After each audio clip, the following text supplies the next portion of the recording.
Guys, this is सरफे and welcome to my YouTube channel. तो आज अभी हम लोग देखने वाले हैं कोऑर्डिनेट ज्योमेट्री, जो कि class 10th and class 11th में भी पूछे जाते हैं, क्योंकि ये टॉपिक से बहुत सारे मैक्सिमम क्वेश्चंस बनते हैं जो हम लोग अभी देखने वाले हैं, बिल्कुल जीरो लेवल से कॉन्सेप्ट हायर लेवल तक।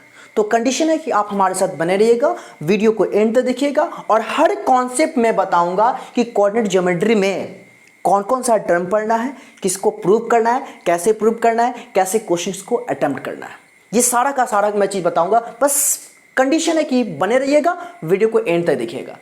तो कोऑर्डिनेट ज्योमेट्री की बात हो रही है, तो मैं आपको बताना चाहूँगा ये मैथमेटिक्स का एक पार्ट होता है जिसमें हम लोग क्या होता है कि कोई भी पॉइंट है या कोई भी चीज़ है उसको हमको लोकेट करना है। कोई इंजीनियर वगैरह जो होता है, ठीक है ना, किसी बिल्डिंग को बनाया जाता है, वो बनवाता है, ठीक है ना, तो डिज़ाइन पहले बनाता है, ठीक है ना। वो डिज़ाइन को जो रिप्रेजेंट करता है by the help of coordinate geometry.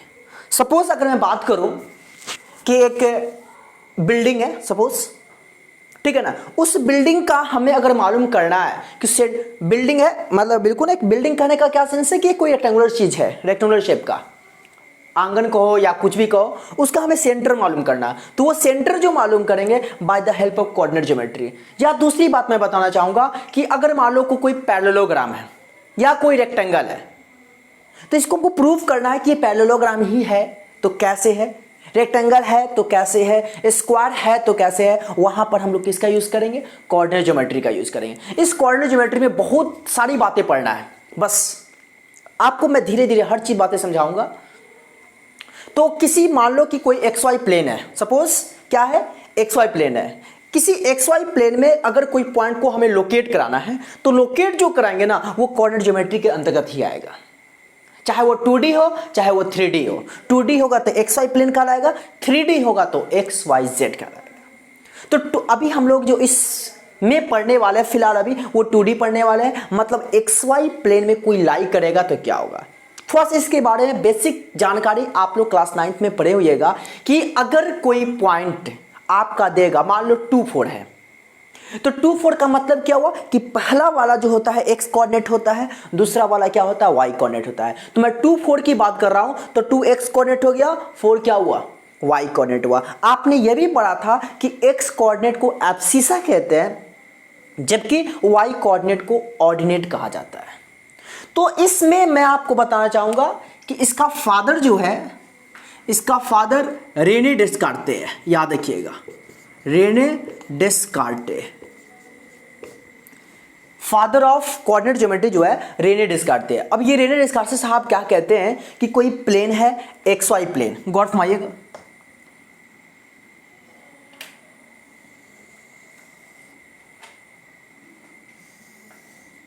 ये आप देख पा रहिएगा, ये एक्स वाई प्लेन है,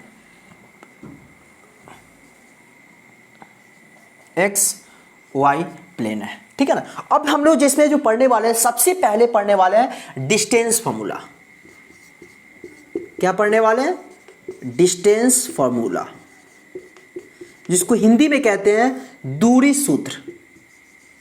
क्या कहते हैं? दूरी सूत्र। अब ये दूरी सूत्र क्या होता है आपको मैं बताना चाहूंगा। ये आपका ओरिजिन है, मान लो ओ। अब सूत्र आप ऐसे भी कर सकते हो, ठीक है ना, अपना देख लेना। चलिए, अब हमें देखना है क्या है कि डिस्टेंस फार्मूला जो है एक्स वाई प्लेन में, मान लो 2 पॉइंट है, एक पॉइंट मान लो ये है, इसका कोऑर्डिनेट मान लेते हैं पी x1, यहां ले देते हैं पी x1 और y1, okay. And second point हमारा मान लो वो है Q, जिसका कोऑर्डिनेट है x2 y2, ठीक है। ये कौन प्लेन में लाई कर रहा है? आप भली बात ही देख पा रहे हो, एक्स वाई प्लेन में लाई कर रहा है। तो इसके बीच का दूरी हमें मालूम करना है, PQ। हमारा ये PQ डिस्टेंस जो होगा क्या होगा, इसको भी प्रूव करना है, जिसको कहते हैं क्या, दूरी सूत्र या डिस्टेंस फॉर्मूला। अब कैसे प्रूव करेंगे, गौर फरमाइएगा। तो आप जो देख पा रहे हो x1 y1, यहां से मान लो पॉइंट P से, मान लो कि इस पॉइंट P से इस पे परपेंडिकुलर ड्रॉ करते हैं, ये मान लो M है, ओके। इस Q से यहां परपेंडिकुलर ड्रॉ कर दो, मान लो n है। ओके, तो आपने देखा P से हमने x पे परपेंडिकुलर ड्रॉ किया PM, और Q से QN परपेंडिकुलर ड्रॉ किया कहां, OX पे। क्लियर बात है। अब जरा सोच सकते हो, एक बात मुझे बताओ, ये पॉइंट P है जिसका कोऑर्डिनेट है x1 y1, गौर सुनिएगा, ये पॉइंट P है जिसका कोऑर्डिनेट x1 y1। इसका क्या मतलब, किसी भी डिस्टेंस को या किसी भी पॉइंट को जो हम मेजर करते हैं वो दरअसल O से मेजर करते हैं, मतलब ओरिजिन से मेजर करते हैं। तो बताना ये पॉइंट x1 y1 जो है, तो आप समझ सकते हो कि ये आपका x1 होगा यहां से यहां तक, ये आपको क्लास 9th, क्लास 10th और क्लास 11th, इवन क्लास 12 तक भी काम देगा, इस बात को याद रखिएगा। तो आपने देखा क्या कि x1 हो गया, यहां से लेकर यहां तक x1 हुआ, और ये y1 जो है ये आपका y1 है, ये आपका y1 है। बातें समझ में आ रही है ना। चलिए फिर दूसरी बात मैं बताना चाहूंगा, ये पॉइंट जो x2 y2 दे रहा है, इसका मतलब है कि x2 आपका यहां से x2 होगा x एक्सिस, और y2 आप समझ पा रहे हो यहां से यहां तक क्या होगा, ये y2 होगा। यहां ले देता हूं बाहर में, ये y2 हुआ आपका यहां से यहां तक। क्लियर बात है। y2 आपका ये पॉइंट हुआ यहां से यहां तक, x2 हुआ यहां से यहां तक। क्लियर है। अब फिर आप देख सकते हो mn हमारा क्या होगा, o से लेकर on जो हमारा x2 है और OM x1 है, तो mn हम लिख सकते हैं क्या, x2 माइनस x1।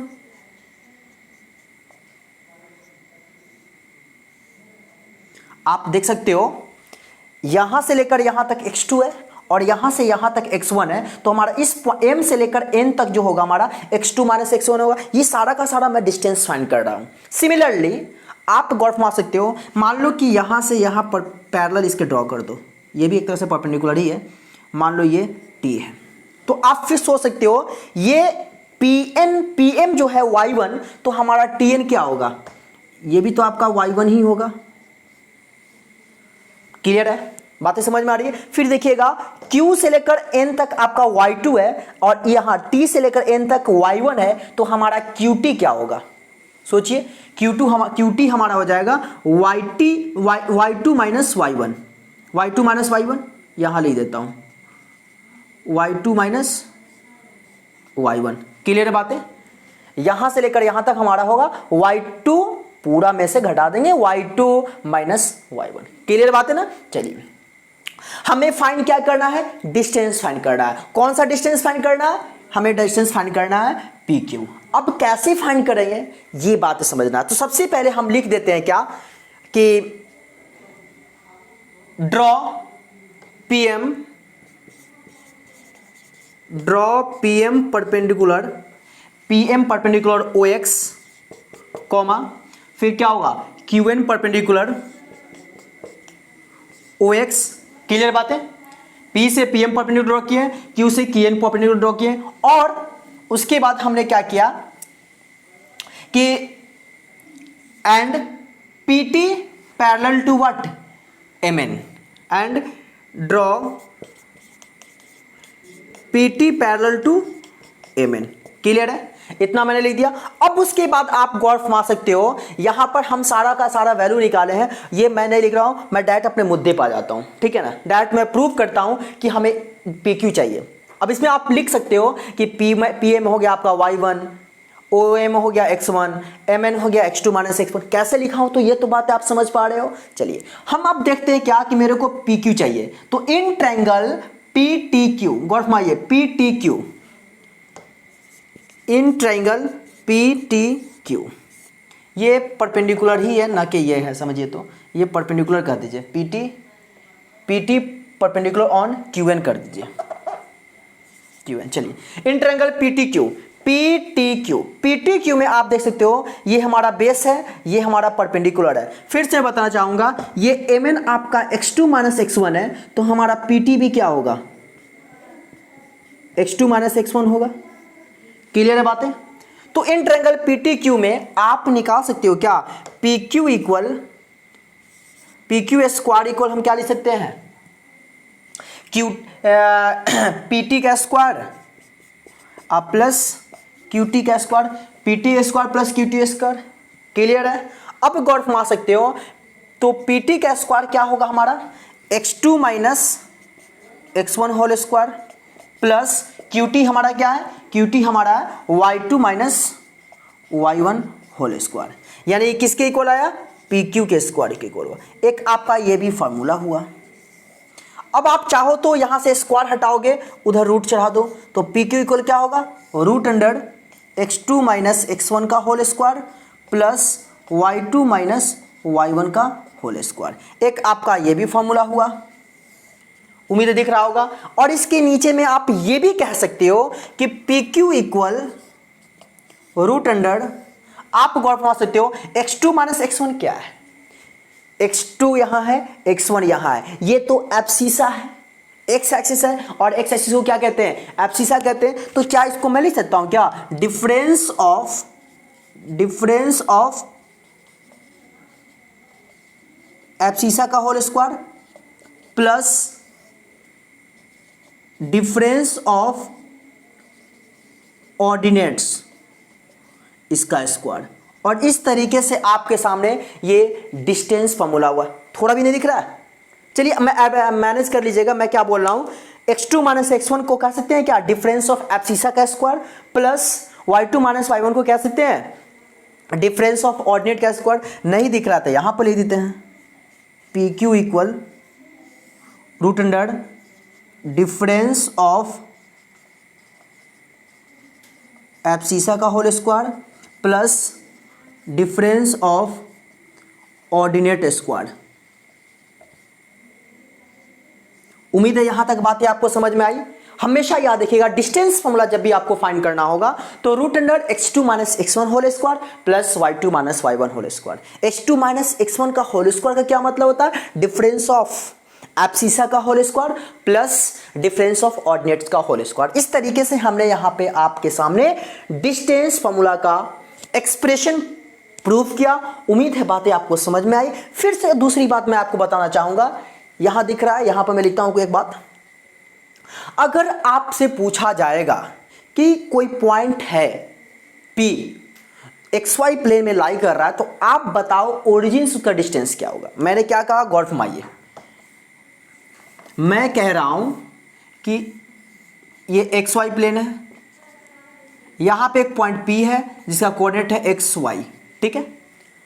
कोई पॉइंट P है in which lie in XY plane, then we have to find the distances between origin to that points।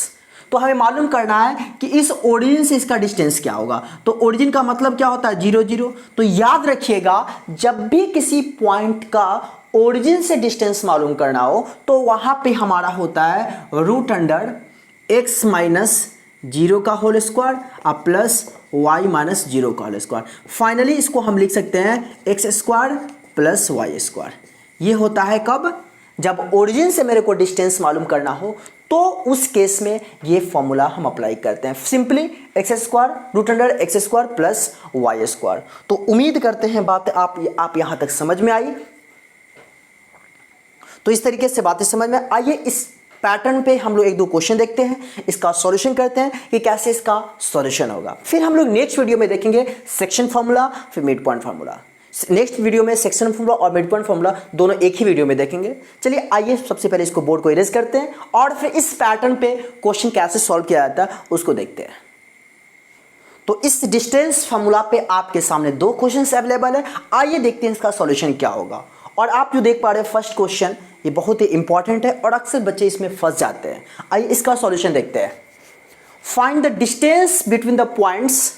एक पॉइंट है जिसका coordinate a sin alpha minus b cos alpha, और second point है minus a cos alpha b sin alpha, ठीक है। अब हमें मालूम करना है इसके बीच का डिस्टेंस। तो मान लो ना, इसको मान लो पॉइंट p है, ये मान लो क्या पॉइंट q है। तो पॉइंट P और पॉइंट Q के बीच का हमें डिस्टेंस फाइंड करना है। तो हमने अभी कहा है ना कि यहां लिखता हूं 1 का सॉल्यूशन। मैंने अभी जस्ट कहा है कि दो पॉइंट के बीच का अगर डिस्टेंस फार्मूला, अगर डिस्टेंस मालूम करना है तो सिंपली ज़्यादा कुछ नहीं करना है, root under x2 minus x1 whole square. तो ये x1 y1, ये x1 मान लो, ये y1 मान लो, ये x2 मान लो, ये y2 मान लो।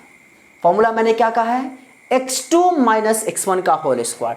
तो x2 ये है और x1 ये है, तो x2 हमारा हो गया minus a cos alpha minus a sign alpha का होल स्क्वायर प्लस फिर क्या है y2 माइनस y1 का होल स्क्वायर। तो y2 b sine alpha minus y2 क्या हुआ माइनस b कॉस अल्फा।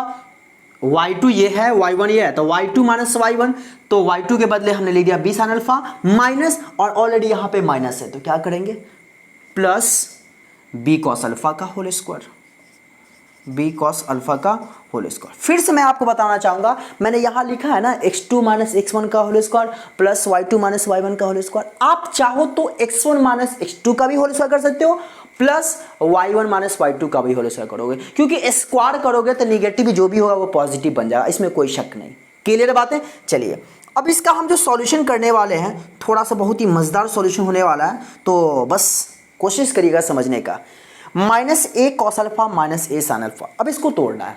अब कहोगे सर अगर ये माइनस नहीं रहता ना तो ए माइनस बी का होल स्क्वायर तोड़ने में ज़्यादा इजी होता है और ज़्यादा कूल भी फील करते हैं, लेकिन यहाँ पे माइनस ए कॉस अल्फा है और यहाँ माइनस ए साइन अल्फा है। थोड़ा सा मुश्किल लगता है ना तोड़ने में, लेकिन कुछ भी मुश्किल नहीं है। मैं आपको बताना चाहूँगा इस दोनों में माइनस है ना, तो अगर हम माइनस कॉमन लेते हैं, अब जैसे एग्जाम्पल देखिए, मान लो कि माइनस एक्स माइनस वाई का होल स्क्वायर, एक बात बोल रहा हूँ, तो क्या इसमें से अगर हम माइनस कॉमन लेंगे तो क्या होगा x प्लस वाई और पूरे का होल स्क्वायर लिख सकते हैं। तो इस स्क्वायर से ये माइनस जो देख पा रहे हो ये आपका क्या होगा पॉजिटिव बन जाएगा, बच क्या गया x प्लस वाई का होल स्क्वायर। सिमिलरली आप देखो यहाँ इसमें और इस दोनों में माइनस है तो माइनस कॉमन ले लेते हैं, तो माइनस जब कॉमन लेंगे तो क्या होगा माइनस का स्क्वायर प्लस हो जाएगा, तो बच जाएगा अंदर में क्या इतना प्लस इतना का होल स्क्वायर। तो आपको समझना है ए कॉस अल्फा प्लस ए साइन अल्फा यानी ए प्लस बी का होल स्क्वायर क्या होता है ए स्क्वायर, तो ए स्क्वायर का मतलब हुआ ए कॉस अल्फा का square plus B square A sine alpha का होल स्क्वायर, आप प्लस 2ab, तो 2 a cos alpha into B क्या होगा हमारा ए साइन अल्फा। क्लियर है बातें। फिर उसके बाद इसको जब तोड़ेंगे ब्रेक करेंगे तो क्या आएगा a प्लस बी का होल स्क्वायर है ये भी, तो ए स्क्वायर प्लस बी स्क्वायर और प्लस क्या होता है 2ab, तो 2ab के बदले में हम यहां पे क्या लिख सकते हैं 2ab मतलब b साइन अल्फा, a मतलब b साइन अल्फा और b मतलब क्या होगा b कॉस अल्फा।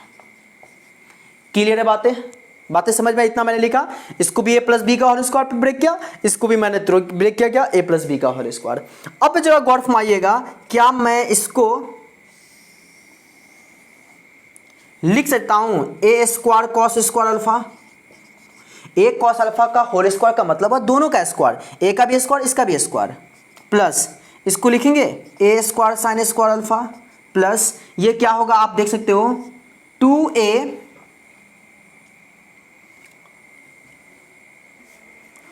तो आप देख सकते हो a square cos square alpha a square sine square alpha. अब ये हमारा क्या होगा 2a into a 2a square cos alpha into sine alpha cos alpha into sine alpha plus इसको तोड़ेंगे तो क्या होगा b square sine square alpha plus B square cos square alpha plus क्या होगा हमारा 2b square sine alpha into cos alpha. यहां तक बातें आपको समझ में आई ना। चलिए आगे मूव करते हैं। सॉल्यूशन का लंबाई चाहे कोई ज़्यादा है, अब यहाँ पर मैं थोड़ा शॉर्ट करूँगा। आप गौर फरमाना ए स्क्वायर कॉस स्क्वायर अल्फा और ए स्क्वायर साइन स्क्वायर अल्फा, आप इस दोनों में अगर ए स्क्वायर अगर कॉमन लोगे, इसमें ए स्क्वायर कॉमन लोगे तो क्या आएगा ब्रैकेट के अंदर cos square alpha plus sine square alpha, और cos square alpha plus sine square alpha क्या होता है 1 होता है, तो सिंपली मैं इसको लिख देता हूँ क्या ए स्क्वायर। फिर आप गौर फरमाना B square sine square alpha और B square cos square alpha, इसमें आप क्या कॉमन लोगे बी स्क्वायर, जब बी स्क्वायर कॉमन लोगे तो sine square plus cos square आएगा और sine square plus cos square बचपन में पढ़े थे क्या होता है 1 होता है, तो हम क्या लिखेंगे A square plus B square. Clear बात है। अब बच क्या गया मेरा, ये 2a square cos alpha sine alpha, और यहां है आपका 2b square sine alpha cos alpha. तो क्या मैं इसमें कुछ कॉमन सॉमन ले सकता हूं? कॉमन अगर मैं लेता हूं 2, अच्छा देखो इस दोनों में मिल क्या रहा है, पहले ये देख लो। 2 भी 2 है, इसमें भी 2 है, कॉस अल्फा साइन अल्फा, और इसमें भी कॉस अल्फा साइन अल्फा। तो मैं इसमें कॉमन ले रहा हूं क्या, 2 cos alpha into sine alpha common ले रहा हूं। तो 2 cos alpha sine alpha common लेंगे तो मेरे को यहां बचेगा क्या, ए स्क्वायर, और इसमें क्या बच जाएगा, बी स्क्वायर। बातें समझ में आई? मैंने इतना टर्म में 2 कॉस अल्फा साइन अल्फा, यहां भी 2 cos alpha sine alpha common लिया, तो इसमें ए स्क्वायर, उसमें बी स्क्वायर। अब गौर फरमाओ इस टर्म में और इस टर्म में, नीचे दिख रहा है, चलिए इस टर्म में और इस टर्म में क्या कॉमन ले सकते हैं, एक टर्म हो गया, ये एक टर्म हो गया, तो इसमें हमारा कॉमन आ सकता है क्या, root under a square plus B square. जब A square plus B square हम जब, तो आपने समझा, देखिए बहुत ही ट्रिकी क्वेश्चन है, समझ रहे हैं। अब यहां पर मैं लिख रहा हूं, यहां पर स्पेस थोड़ा कम है, यहां लिख दे रहा हूं ए स्क्वायर प्लस बी स्क्वायर, दोनों में कॉमन आ जाएगा, तो हम लिखेंगे क्या, A square plus B square और रूट अंडर, आप जब A square plus B square common लोगे तो यहां पे 1 बच जाएगा, और यहां पे क्या बच जाएगा, 2 कॉस अल्फा साइन अल्फा, तो 1 plus 2 cos alpha into sine alpha. Clear है बातें? नीचे दिख रहा है, नहीं दिख रहा है, चलिए हटाइए, यहां मैं लिख देता हूं, कोई बात नहीं। अब गौर फरमाइएगा, root under a square plus B square है, और आप बताओ यहां पे 1 है, तो 1 के बदले में आप चाहो तो इतना भी छोड़ सकते हो, आंसर सही है, लेकिन कहीं कहीं और आगे भी बढ़ा दिया जाता है, तो root under a square plus B square जो कहते हो, फिर देख सकते हैं यहां 1 है, तो इस 1 को लिख सकते हैं क्या, साइन स्क्वायर अल्फा आप प्लस कॉस स्क्वायर अल्फा, आप प्लस ये जो कहते हो 2 cos alpha sine alpha, 2 cos alpha sine alpha. अब मुझे बताओ जरा, क्या मैं यहां पर लिख सकता हूं ए स्क्वायर प्लस बी स्क्वायर, और फिर इसके बाद साइन प्लस कॉस का होल स्क्वायर, इतना a square plus B square plus 2ab क्या होता है, साइन ए प्लस बी, तो साइन अल्फा अब प्लस क्या होगा, कॉस अल्फा का होल स्क्वायर। अब जरा देखिए इस स्क्वायर से ये बाहर एक आ जाएगा, तो हम लिख सकते हैं क्या, root under a square plus B square into sine alpha plus cos alpha, और ये हमारा डिस्टेंस हो गया कि इस पॉइंट से और इस पॉइंट के बीच का डिस्टेंस। उम्मीद है बातें समझ में आई। और सेकेंड क्वेश्चन जो है इसका स्पेस थोड़ा सा नहीं मिल पा रहा है, तो आपको करना क्या है कि इसका सॉल्यूशन करना है, ज़्यादा कुछ नहीं है, मैं थोड़ा सा हिंट्स देना चाहूँगा कि find the value of a when the distance between the points 3, a 4, 1 is root 10। तो इस दोनों पॉइंट के बीच का डिस्टेंस हमारा रूट 10 है, तो मेरे को ए का वैल्यू फाइंड करना है, सिंपल है। तो क्या लिखोगे, 4 - 3 का होल स्क्वायर प्लस 1 - a का whole square that equal root 10 का स्क्वायर। सॉल्व करोगे ए का वैल्यू आपके सामने आ जाएगा। तो उम्मीद है आपको यहां तक बातें समझ में आई तो प्लीज दिल से रिक्वेस्ट है, वीडियो को लाइक करिए, दोस्तों के बीच शेयर करिए, और चैनल पर नए हैं तो सब्सक्राइब कर बेल आइकन को प्रेस करिए। तो आज के लिए इतना ही, थैंक यू।